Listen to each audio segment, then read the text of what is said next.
오늘 우리에게 주신 말씀은 요한복음 12장 23절에서 27절이 되겠습니다. 찾으신 후 저와 여러분이 한 절씩 교독하시고 마지막 절은 다 함께 합독하시겠습니다. 요한복음 12장 23절에서 27절입니다.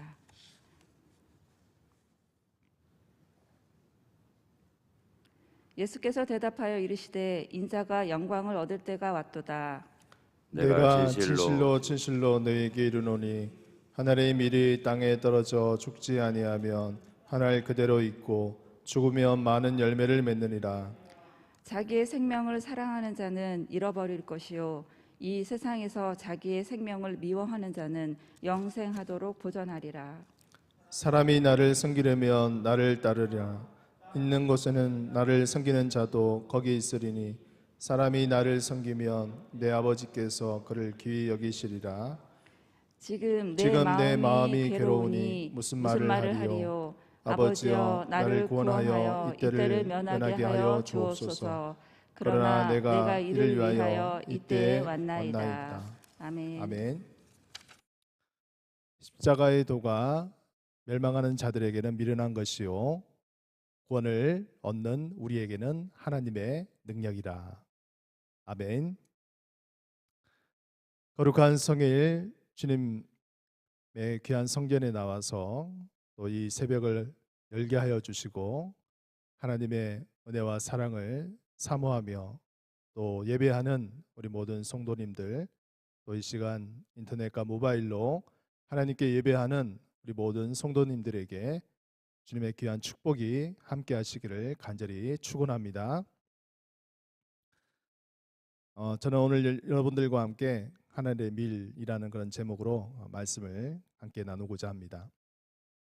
그동안 우리의 이 모든 환경들이 사회적 거리두기로 말미암아 많은 제한을 받았고 또 움직이는 데 있어서도 우리가 마음껏 그렇게 움직이지 못했는데 올해부터 시작해서 이 모든 제한들이 또 해제가 되고 또 이 앞으로 더 많은 그런 자유적인 부분들이 생길 수 있을 것 같습니다. 이 코로나가 이제 점점 더 사라지게 하시고 하나님께서 여러분들 통해서 우리가 이 코로나 이후에 또한 시대를 우리가 앞으로 맞이하게 될 것인데 모든 하나님의 귀한 사역들이 또 정상적으로 잘 재개가 되고 또 우리 모든 성도님들의 삶들도 또 다시금 기지개를 펴고 나아갈 수 있는 그런 희망찬 우리 삶이 되어지기를 주의 이름으로 간절히 축복합니다. 하늘의 밀이라는 그런 이 부분에 대해서 또 많은 생각을 해보게 되는데요. 오늘 본문의 말씀은 우리가 너무나 잘 알고 있는 그런 말씀입니다. 그래서 이 말씀이 우리에게 주는 의미가 무엇일까 하는 것을 제가 몇 가지로 한번 생각해 보게 되었습니다. 오늘 본문 말씀 24절 말씀을 한번 보시면 우리 한번 같이 한번 읽어볼까요? 24절 내가 진실로 너에게 이르노니 하늘의 밀이 땅에 떨어져 죽지 아니하면 하늘 그대로 있고 죽으면 많은 열매를 맺느니라. 아멘. 예수님께서 이 말씀을 하신 것으로 우리가 많이 이 말씀을 통해서 또 교훈을 얻고 또 마음속에 또 생각하는 그런 의미들이 많이 있을 것이라고 생각합니다. 그러나 이 말씀을 우리가 한번 잘 생각해 보게 되면 이 말씀은 예수님께서 이제 십자가 죽음을 앞두고 제자들에게 마지막 어쩌면 그들과 함께 하는 그 시간들을 통하는 그 사건들 가운데 있었던 그런 말씀의 내용들입니다. 십자가 죽음이 가까우고 또 자신이 대속의 제물로 바쳐져야 될 수밖에 없는 그런 상황 속에서 이 말씀을 하신 것이기 때문에 이 말씀이 주는 의미가 굉장히 많이 크다는 것을 볼 수 있죠. 하늘의 밀, 이 하늘의 밀은 자신의 삶 전체를 축약한 그런 예수님의 말씀입니다. 정말 밭에 뿌려져서 썩어져서 또 줄기가 나고 싹이 나고 또 열매가 맺혀서 많은 그런 곡식을 이루는 것과도 같이 예수님의 이 복음 사역은 바로 하늘의 밀에 그런 사역이라고 말씀드릴 수가 있습니다. 예수님은 이 하나님의 나라에 대해서, 복음 사역에 대해서 씨 뿌리는 자와 또 밭을 비유를 드시면서 그 이전에 또 말씀을 하셨어요. 마가복음 4장 14절 말씀에 보게 되면 뿌리는 자는 말씀을 뿌리는 것이라라고 말씀하고 있어요. 뿌리는 자, 뿌리는 자는 농부죠. 농부는 예수님인데 예수님이 이제 씨를 뿌리는 그것을 이제 비유를 주셨는데 그 씨는 바로 하나님의 말씀을 뿌리는 것이다. 그 뿌리는 그 말씀이 어떠한 그 밭을 통해서 또 결실을 이룰지는 뭐 여러 가지 그런 밭의 비유를 통해서 우리 예수님께서 말씀하지 않으셨습니까? 또 마가복음 4장 26절에는 또 이르시되 하나님의 나라는 사람이 씨를 땅에 뿌린가 같으니라고 말씀했어요. 하나님의 나라. 이 하나님의 나라는 마치 하나님 말씀이 뿌려졌을 때 그것이 당장 눈에 나타나지 않아요. 당장 그것이 결실이 보이지 않습니다. 열매가 보이지 않습니다. 그러나 시간이 지나고 때가 되면 열매를 거두는 이런 점진적인 그런 발전을 보이는 것이 바로 하나님의 나라라고 말씀하고 있어요. 즉 예수님은 말씀을 전하는 메신저로 이 땅에 오셨고 또한 단순히 그냥 말씀만 뿌리고 가는 말씀만 던져주고 가는 그러한 것이 아니라 친히 예수님 자체가 로고스가 되셨고 그 말씀 자체가 되셔서 친히 땅에 썩어져서 많은 영혼을 위해서 대속하는 하나님의 미랄이 되었다라고 말씀하고 있습니다. 사랑하는 성도 여러분, 우리의 이 삶이 어쩌면 어떻게 살아가야 될 것인가, 신앙인은 어떻게 살아야 될 것인가 라고 물어본다면 오늘 예수님께서 말씀하신 이 하늘의 미랄이 우리의 삶이 아닐까라는 그런 생각을 해보게 되었습니다. 그래서 하나님의 나라는 지금도 복음의 씨앗이 뿌려지고 또 그 씨앗이 심겨져서 썩어지고 그곳에서 줄기가 나고 싹이 나고 열매가 맺혀서 하나님의 귀한 영혼이 지금도 주님의 품으로 돌아오는 그런 귀한 역사가 일어나는 줄로 믿습니다. 그렇다면 하늘의 밀이 또 이러한 하늘의 미랄의 삶이 어떤 삶일까라는 그런 것을 한번 생각해 보게 되는데요. 첫 번째로 자신의 권리를 포기하는 삶입니다. 예수님은 하늘 영광 보좌를 다 내려놓고 이 땅에 친히 천한 인간의 모습으로 오셨습니다. 자신의 그 권세로 그 권리로 천군 천사를 무한정 동원할 수 있는 그런 놀라운 능력을 가지고 계셨죠. 또 많은 사람들에게 영광을 받고 박수를 받고 또 삼위일체 하나님으로서 이 천지창조를 또한 함께 역사하여 주시고 또 모든 사역들을 감당하시는 성자 하나님으로서 역사를 하셨습니다. 그러나 죄인된 인간의 이 죄를 또한 사해주기 위해서 또 인간을 너무나 처절하게 사랑하시는 그 하나님의 사랑으로 말미암아 독생자 예수 그리스도를 이 땅에 보내어 주셨죠. 많은 사람들은 자리를 차지하려고 노력합니다. 그 자리를 얻게 되면 무엇이 따릅니까? 그 자리 가운데 바로 권력을 잡게 되고 명예가 따르게 되고 또 부귀와 영광이 따르게 되는 것이죠. 그렇기 때문에 어떻게든지 더 높은 자리를 차지하려고 한 평생을 다 바쳐서 고군분투한 삶을 살게 됩니다. 참 어떻게 보면 이 권력이라는 것이 무서운 것이기도 하죠. 잘 사용하게 되면 백성들을 유익하게 하고 정말 나라를 발전하는 것으로 이끌 수 있지만 잘못 사용하게 되면 백성들을 도탄에 빠지게 만들게 하고 나라를 점점 더 힘들게 만드는 그러한 모습들을 보게 되는 것이죠. 그러나 사람이라면 이 권력을 싫어하는 사람은 아무도 없을 거예요. 인기를 싫어하는 사람은 아무도 없을 것입니다. 누구나 더 높은 자리에 오르기를 원하고 더 많은 영광을 받기를 원하고 더 많은 박수를 받기 원하는 것이 인간의 모습이 아닐까라는 생각을 해보게 됩니다. 그 권력의 맛을 느끼고 나면 보게 되면 그 권력을 놓을 수가 없는 것이죠. 이것은 우리 인간의 모든 삶을 통해서 보게 됩니다. 권리 포기는 결국 자기 포기를 뜻합니다. 자기를 포기하는 것이죠. 사랑하는 성도 여러분, 우리가 보통 예전에 전도를 할 때 이런 전도를 많이 했습니다. 예수님을 믿으면 복 받습니다. 예수님을 믿으면 하는 일이 잘 됩니다.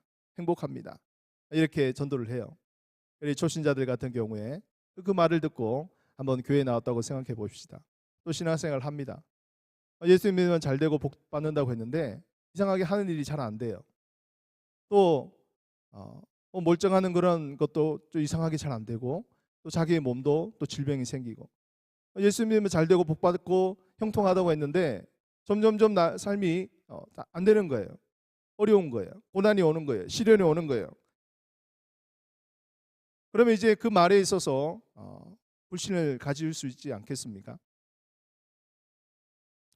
예수님을 믿으면 복 받고 잘 된다고 했는데 또 내가 가진 이 소유를 또 내어놓아야 되는 그런 손해를 감수해야 되는 그런 상황들이 생기게 됩니다. 그럴 때 굉장히 고민에 빠지게 되는 것이죠. 그래서 우리는 이 예수 믿으면 잘 된다는 이런 기복적인 그런 신앙에 있어서 다시 한번 우리가 한번 생각해 보아야 되지 않을까라는 생각을 해보게 됩니다. 여기서 말하는 잘 된다는 것은 우리가 너무나 잘 알듯이 세속적으로 정말 세상적으로 잘 되고 복을 받고 그렇게 형통하다는 것이 아니라 주 안에서 누리는 자유와 주 안에서 누리는 평강과 주 안에서 누리는 기쁨을 말씀하는 것이죠. 물론 현세적인 축복도 따라오는 것은 부인할 수 없습니다. 그러나 그것이 우선순위가 되는 것은 아니죠. 그러므로 우리는 우리 자신이 가지고 있는 이 권리를 주장할 때, 또 그것을 포기하지 못할 때 이 하나님의 미랄의 삶을 온전히 살아갈 수가 없습니다. 그래서 예수님께서는 우리에게 먼저 모범을 보여주신 것이죠. 자기가 가지고 있는 모든 권리를 다 내려놓았어요. 얼마든지 그 권리를 사용해서 자신이 힘을 과시하고 또 사람들에게 영광을 받고 박수를 받고 인기를 얻을 수 있음에도 불구하고 그것을 다 내려놓는 그러한 자기 포기의 삶을 살아가셨습니다. 믿습니까? 우리의 삶도 이렇게 자기 포기의 삶을 살아가신 예수님의 하나님의 미랄의 삶을 살아가시를 주 이름으로 축복합니다. 두 번째는 바로 자신을 희생하는 삶이었습니다. 예수님은 단지 좋은 말씀만을 전하고 사람들에게 교훈을 전하고 듣기 좋은 말만 하다가 가신 분이 아닙니다. 그분은 친히 자신을 희생하신 분입니다. 율법사, 서기관, 바리새인들은 얼마나 사람들에게 칭송을 받고 사회적인 지도층에 있었던 사람들입니다. 그들의 가르침과 교훈은 듣기에는 그럴듯했지만 그들의 삶은 그것을 받쳐주지 못했습니다. 그러나 예수님은 그가 전파하는 그 말씀과 또한 그가 살아가는 그 삶이 일치를 했기 때문에 율법사들과 서기관들과 바리새인들이 그것을 보고 점점 시기하기 시작한 것이죠. 그리고 대적하기 시작한 것입니다. 예수님은 권력과 인기에 좌우되지 않았습니다. 오직 하나님의 나라를 위해서, 하나님의 영광을 위해서 그는 최우선의 삶을 살아가셨던 분입니다. 오직 하나님의 뜻을 이루는 것이 그에게 있어서는 가장 우선순위였고, 또한 그 뜻을 이루기 위해서는 그냥 말만 하고 끝나는 것이 아니라 자기 희생이 필요했던 것입니다. 그리고 그것을 친히 우리에게 모범을 보여주셨죠. 몇 주 전에 우리 주일날 영상을 본 것을 한번 여러분 기억해 보십시오. 그 브릿지라는 그 단편 영화가 있지 않습니까? 정말 그 철도역에서 일하는 그 아버지, 그 어린 아들과 함께 그곳에서 있었는데 그 다리를 올리고 내리는 일을 하는데 갑자기 그것이 기차가 오는 것이 그 신호를 보지 못하고 오는데 그 다리를 내리게 되면 그 아이가 죽고 그냥 그것을 놓아두게 되면 그 열차에 탄 수많은 사람들이 또 목숨을 잃을 수밖에 없고, 그런 가운데서 결국 아들을 희생시키면서 그 많은 영혼을 살려낼 수밖에 없는 그런 처절한 순간에 취했다면 얼마나 참 힘들고 어렵겠습니까? 그 아버지의 마음, 하나님 아버지께서 이 땅에 독생자 예수 그리스도를 보내어 주셔서 희생시킨 것은 어쩌면 그런 아버지의 마음을 조금이나마 하나님의 마음을 좀 표현할 수 있는 것이 아닌가. 다 그런 건 다 표현할 수는 없겠지만 제한적으로 하나님의 마음은 이런 것이다 라는 것을 보여주는 하나의 영상이었습니다. 사랑하는 성도 여러분, 우리가 부모님도 우리 자녀들을 위해서 얼마나 많은 희생을 하고 살아가십니까? 뭐 부모님들이 자녀들에게 어떤 조건을 가지고 뭐 이것을 해주면 이것을 해줄 것이다, 이런 그런 계산적인 생각으로 자녀들을 양육하는 것이 아니지 않습니까?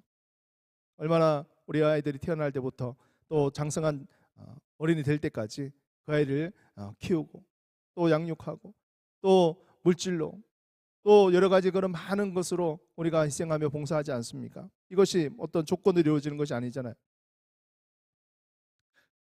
참 재미있는 사실이 있는데 어느 조사에 따르면 아이가 출산해서 성년이 될 때까지 한 비용이 어느 정도 되신지 아십니까? 내가 이제 산술적인 것으로 이렇게 계산을 했는데 다 일반적인 것은 일반적으로 똑같지는 않겠지만 한 3억 원 이상이 든다고 합니다. 한 3억 원. 아이 한 명에 3억 원. 여러분 한번 아이가 2명이면 얼마 정도 들겠어요? 6억 원이 들겠죠. 3명이면 얼마 되겠어요? 9억 원이 들겠죠. 그만큼 이제 뭐 그 이상이 들 수도 있고 그것보다 좀 뭐 적게 들 수도 있겠지만 아이 하나를 양육하고 키우는데도 이렇게 많은 돈이 들어갑니다. 그리고 또 많은 희생이 필요하죠. 그렇다고 해서 여러분 이것을 산술적으로 생각해서 뭐 그렇게 막 하지 않습니까? 우리 사랑하는 자녀를 위해서 한껏 정말 무조건적으로 희생하고 봉사하는 그런 어머니 아버지의 마음들을 우리가 한번 생각해 보게 됩니다. 그래서 이런 희생을 따르지 않는 그런 부모와 자식은 없을 거예요.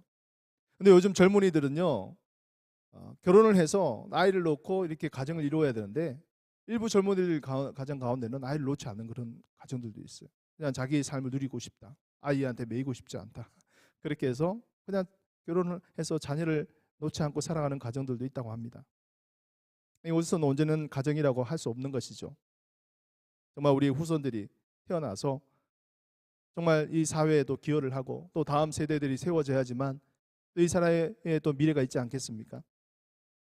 사랑하는 성도 여러분, 예수님은 우리가 이 땅에서 자기 모든 것을 다 희생하고 가셨는데 과연 우리는 어떤 희생을 하며 우리가 살아가고 있는 것인가 하는 것을 한번 생각해 보게 됩니다. 여러분의 가정에서 또 직장에서 또 사업장에서 또 여러분이 관계하고 있는 그러한 장소에서 어떤 내가 희생해야 될 것이 무엇이 있을까 하는 것을 한번 생각해 보았으면 좋겠습니다.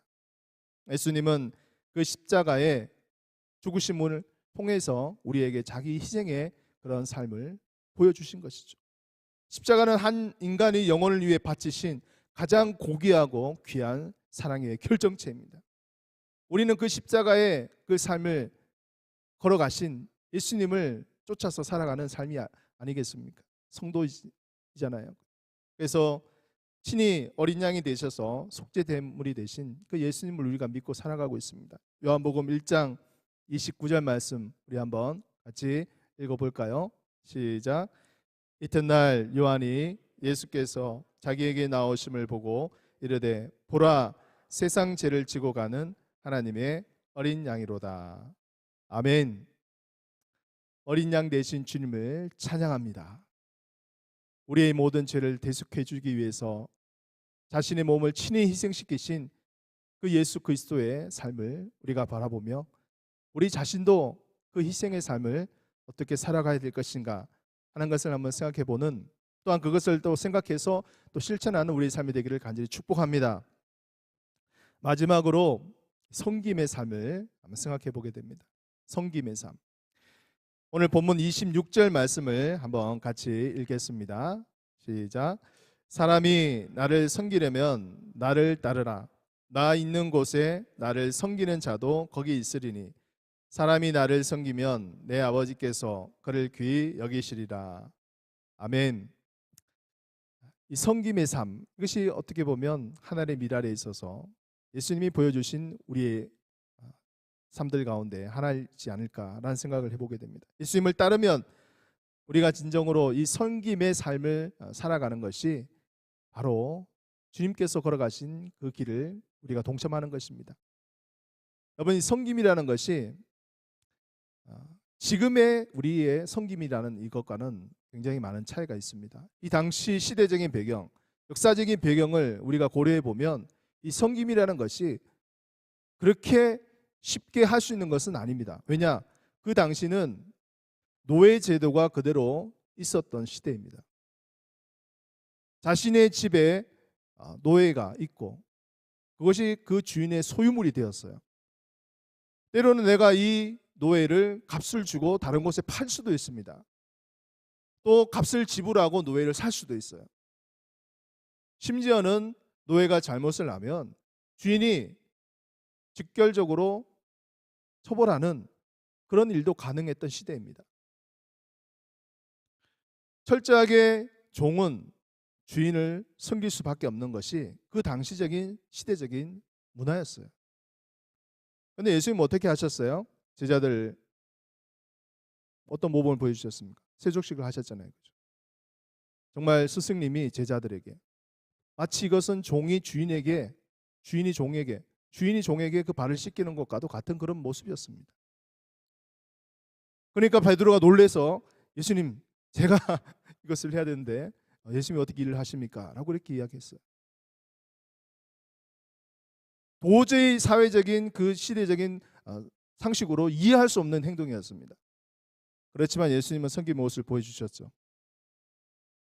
어떻게 보면 섬김이라는 것은 더 높은 자리에 있는 사람이 더 낮은 사람에게 보이는 섬김과 또 배려, 또 그것에 대한 모습이라고 볼 수 있습니다. 이것은 우리가 지금 사회에서 생각하는 그 섬김과는 차원이 다른 거예요. 당시 사회적인 그 제도권을 어떻게 보면 깨트리는 그런 행동이었습니다. 그렇기 때문에 율법사들과 서기관들과 바리새인들이 예수님이 그 하는 행동을 보고 적대시했던 거예요. 사회적인 그러한 제도를 깨트리려고 했기 때문에, 도저히 할 수 없는 그 일들을 예수님이 하셨기 때문에 예수님을 그렇게 나쁘게 생각했던 것입니다. 나는 어떤 섬김을 할 수 있을까요? 라는 그런 생각을 해보게 되었습니다. 여러분, 어떤 섬김을 하실 수 있겠어요? 우리가 예수님처럼 그 많은 경지에 큰 높은 그런 섬김을 할 수는 없겠지만 우리가 할 수 있는 섬김의 자리를 한번 생각해 봅시다.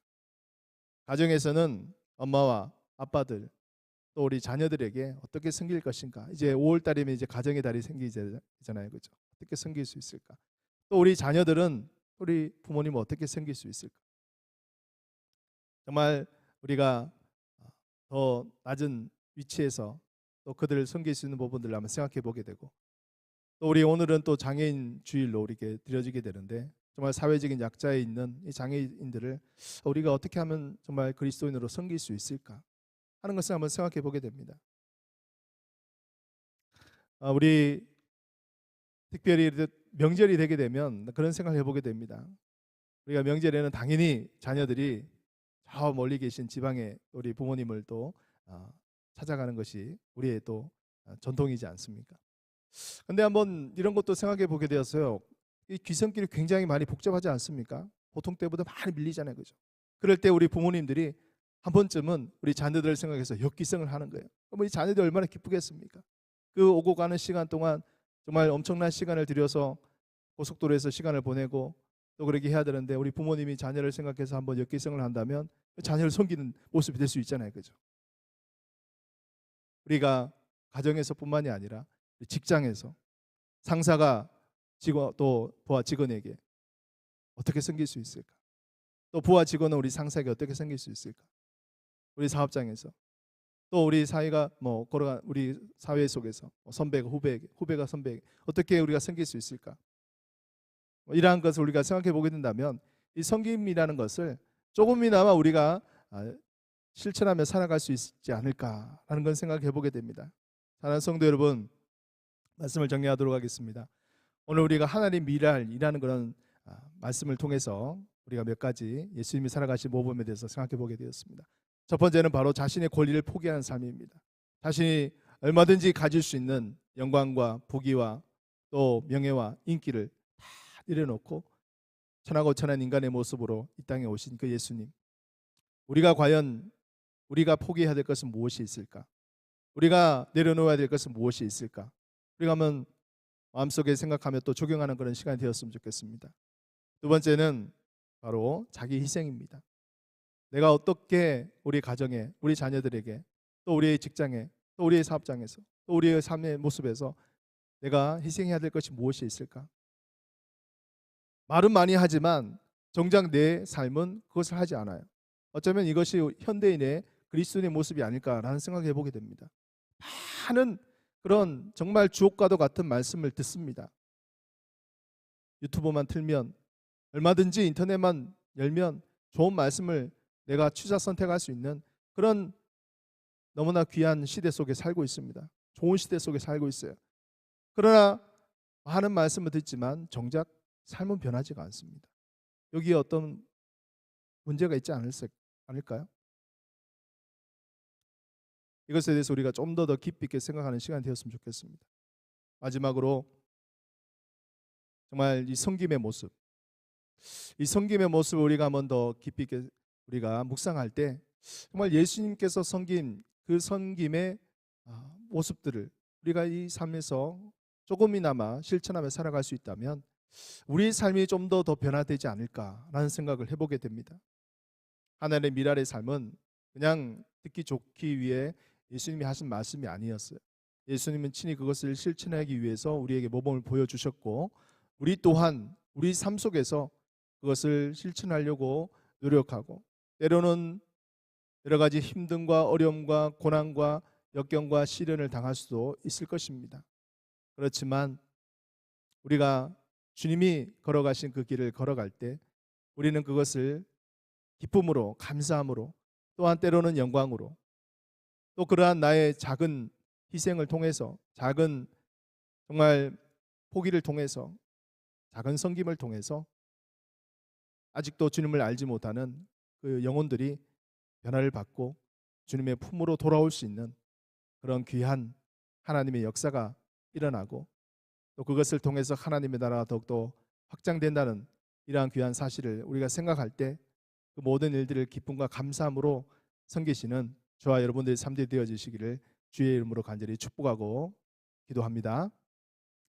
우리 이 시간 함께 말씀을 생각하며 같이 합심해서 기도하겠습니다. 하나님의 미랄이 되어서 이 땅에 오시고 또 이 땅에 썩어지셔서 대속의 제물이 되어주시고 많은 영혼들을 구원하여 주신 예수님의 삶을 통해서 우리가 우리 말씀을 같이 은혜를 나누었습니다. 하나님의 미랄의 삶은 자기 권리를 포기하는 것이고 또한 자기를 희생하는 것이고 섬김을 통해서 아버지 하나님 이 땅에서 진정한 하나님의 나라를 이루는 주님의 귀한 삶이었습니다. 우리의 가정에서, 우리의 직장에서, 사업장에서, 또 우리가 관계하고 있는 모든 장소에서 우리가 하나님의 미랄이 되어질 수 있는 삶이 되게 하여 주시옵소서.